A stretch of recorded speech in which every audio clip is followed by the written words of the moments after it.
Hello students.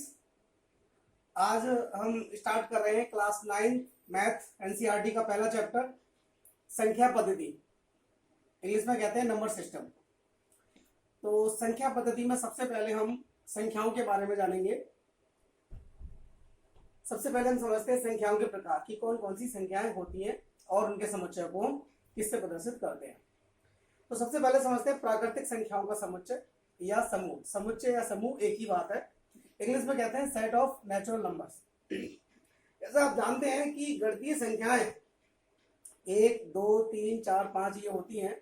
इन गणितीय संख्याओं का जो समूह होता है उस समूह को ही हम प्राकृतिक संख्याओं का समूह कहते हैं और इसको हम n से प्रदर्शित करते हैं, अर्थात n बराबर 1, 2, 3, 4, 5, 6 डॉट डॉट डॉट।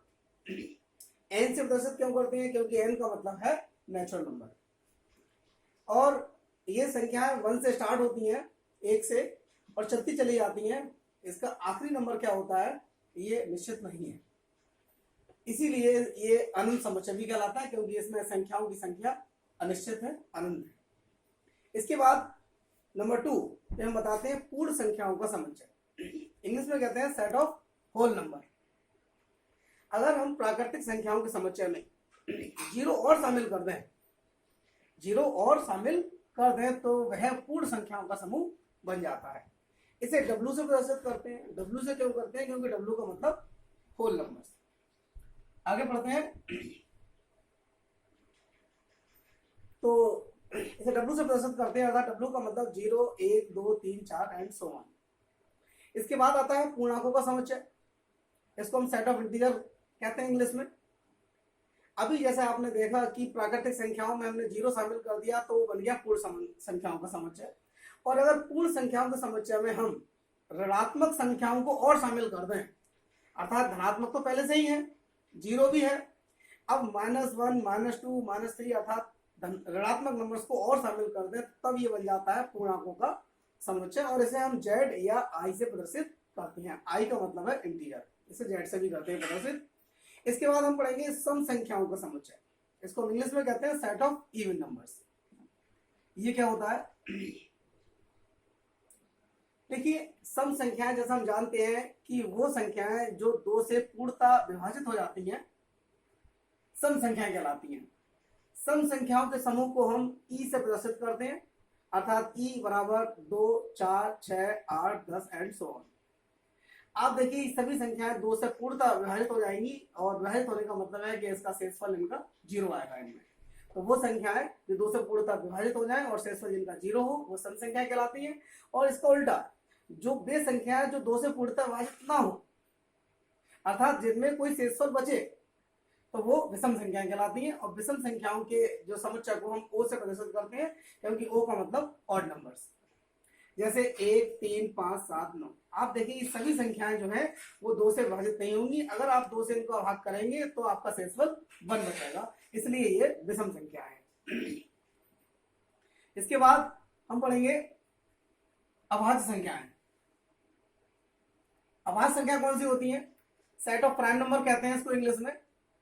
वे संख्याएं जो 1 या स्वयं से पूर्णतः विभाजित होती है, जो या तो 1 से विभाजित हो या स्वयं के नंबर से हो, किसी और से ना हो, तो वो अभाज्य संख्या कहलाती है। अभाज्य संख्याओं के समूह को हम P से प्रदर्शित करते हैं, क्योंकि P का मतलब होता है प्राइम नंबर, इसलिए हम इसे P से प्रदर्शित करते हैं। जैसे 2, 3, 5, 7, 11 ये वो संख्याएं हैं जो या तो खुद से कटेंगी या फिर 1 से कटेंगी। अर्थात हम ये भी कह सकते हैं कि वो संख्याएं जिनके गुणनखंड या तो 1 हो या वो खुद हो संख्या, तो वो सारी संख्याएं हमारी अभाज्य संख्या कहलाती है। और एक बात बता दें आपको कि अभाज्य संख्याओं में सबसे पहली संख्या है 2, जो कि सम संख्या है। बाकी इसमें कोई भी सम संख्या नहीं है, केवल पहली संख्या ही सम होती है, बाकी सारी अभाज्य संख्याएं विषम होती हैं। इसके बाद हम आगे बढ़ते हैं और सबसे इंपॉर्टेंट जो है परमेय संख्याएं। हम इस पूरे चैप्टर में परमेय और अपरमेय के बारे में ही ज्यादा डिटेल में पढ़ेंगे, इसलिए यहां से हम बहुत अच्छे से समझेंगे। परमेय संख्याओं को इंग्लिश में कहते हैं रेशनल नंबर्स। देखिए वो संख्याएं जो P/Q के रूप की होती हैं परमेय संख्याएं कहलाती हैं। और यहाँ पर जो P और Q होता है वो पूर्णांक होते हैं। पूर्णांक अभी मैंने आपको बताया इससे पहले। और यहाँ पर एक और खास बात है कि ये जो हर में Q है ये नॉन जीरो अर्थात अशून्य होना चाहिए। ये शर्त है। कोई भी संख्या p बटे q के रूप की हो जहां q जीरो ना हो और p q दोनों पूर्ण हो तो उस संख्या को हम परमेय संख्या कहते हैं। अच्छा, जीरो क्यों नहीं होना चाहिए? मान लो हम थोड़ी देर के लिए मान ले रहे हैं कि जीरो है, q का मान हम नॉट जीरो की बजाय जीरो मान ले रहे हैं, तो यहाँ हो जाएगा p अपॉन जीरो। अच्छा, p कोई पूर्णांक है। अच्छा, किसी भी पूर्णांक को जब हम जीरो से भाग करेंगे तो वो जो संख्या आएगी वो अपरिभाषित होगी और को हम अनंत से प्रदर्शित करते हैं, इनफाइनाइट होती है वो, इसलिए वो नॉट डिफाइंड यानी अपरिभाषित मानी जाती है, इसलिए q का मान जीरो नहीं होना चाहिए।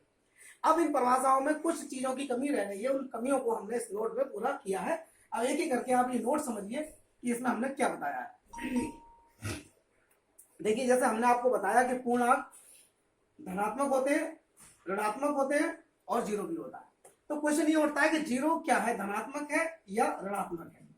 तो आपको बता दें, जीरो ना तो धनात्मक है और ना ही ऋणात्मक है, कुछ नहीं है। इसके बाद वन ना तो अभाज्य है और ना ही भाज्य है। दो सबसे छोटी सम और सबसे छोटी अभाज्य संख्या होती है। आपने देखा अभी सम संख्याओं का समुच्चय सबसे पहली सम संख्या तो होती है, आपने अभी देखा अभाज्य संख्याओं का समुच्चय सबसे पहली अभाज्य संख्या तो होती है। तो दो ही ऐसी संख्या है जो सबसे छोटी सम भी है और सबसे छोटी अभाज्य भी है। एक बात और, नंबर 4 पे मैंने लिखा है कि ऊपर परिभाषित किए गए सभी समुच्चय अनंत समुच्चय हैं। वास्तव में सही बात है। अभी देखो जितने भी हमने समुच्चय लिखे थे उन सब में लास्ट में डॉट डॉट डॉट करके छोड़ दिया था।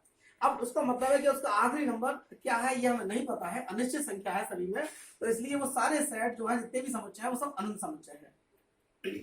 फिर हमने लिखा है कि सभी समूहों का आरोही क्रम। आरोही क्रम का मतलब होता है बढ़ते हुए क्रम में। आप देखिए सबसे छोटा जो हमारा जो समुच्चय था वो प्राकृतिक संख्याओं का समुच्चय था, जैसे हमने n से प्रदर्शित किया था और इसमें जीरो शामिल कर दिया था तो वो डब्लू हो गया था, और डब्लू में अगर हमने ऋणात्मक संख्या शामिल कर दी थी तो वो जेड बन गया था यानी पूर्णांकों का समुच्चय, और इसमें इसके बाद आया था हमारा परमेय संख्याओं का समुच्चय। तो सबसे छोटा n है, उससे बड़ा w है, उससे बड़ा z है, उससे बड़ा q है। तो ये इन सभी समुच्चयों का आरोही क्रम है। इसके बाद नंबर 6 में हमने बताया है कि प्राकृतिक संख्याएं, पूर्ण संख्याएं और पूर्णांक सभी परमेय संख्याएं होती हैं। क्या वास्तव में होती हैं? भाई प्राकृतिक संख्याएं होती हैं 1 2 3 4। आप सुनिए, ये जो प्राकृतिक संख्या है इनमें अगर मैं 5 के बटे में 1 लिख दूं अर्थात 5 को 5 बटे 1 लिख दूं तो ये संख्या p बटे q के रूप की हो जाएगी, और जहां 1 जीरो भी नहीं है अर्थात ये परमेय संख्या की परिभाषा को संतुष्ट कर रही है, तो हम कह सकते हैं कि प्रत्येक प्राकृतिक संख्या हमारी परमेय संख्या है। इसी तरह पूर्ण संख्या भी जो है प्राकृतिक मतलब परमेय संख्या है, क्योंकि इसमें जीरो ही तो शामिल और हो गया। जीरो को भी हम 0/1 लिख सकते हैं अर्थात जीरो को भी हम p बटे q के रूप में लिख सकते हैं, इसलिए पूर्ण संख्याएं भी परमेय संख्याएं हैं।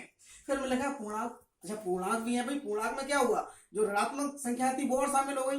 अब जैसा कोई ऋणात्मक संख्या -4 समझते हैं तो -4 को भी -4/1 लिख सकते हैं, तो ये भी हमारी परमेय संख्या हो गई। अतः हम कह सकते हैं कि प्राकृतिक संख्या, पूर्ण संख्या और पूर्णांक सभी तरह की संख्याएं जो होती है परमेय संख्याएं होती हैं।